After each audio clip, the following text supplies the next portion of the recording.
Assalamualaikum warahmatullahi wabarakatuh. Ya teman-teman, ini adalah air bersih untuk baterai basah. Ini kalau berkurang air baterainya itu kita menambah dengan air bersih, bukan air keras ya.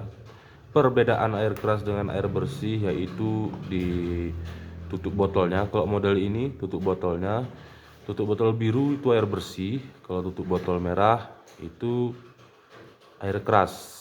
Air keras itu difungsikan untuk baterai basah yang ketika kita beli dan kita ngisi air pertama itu pakai air keras, bukan air bersih ya. Yang model kecil juga ada, model kecil yang seginian, yang langsing. Itu kalau yang biru itu air bersih. Dan yang botol merah itu air keras ya teman-teman ya. Sudah jelas ya perbedaan dan fungsinya. Kalau fungsinya itu kalau kita baterai basah kita itu ke bukan kehabisan, berkurang, maka kita bisa menambah dengan air bersih. Nah, begitu dia. Ini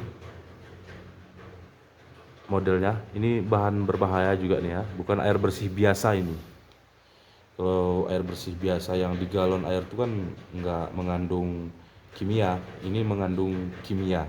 Oke teman-teman, sekian saja informasi dari kita, semoga dapat dipahami. Untuk video kali ini kita cukupkan sampai di sini dan kami akhiri. Assalamualaikum warahmatullahi wabarakatuh.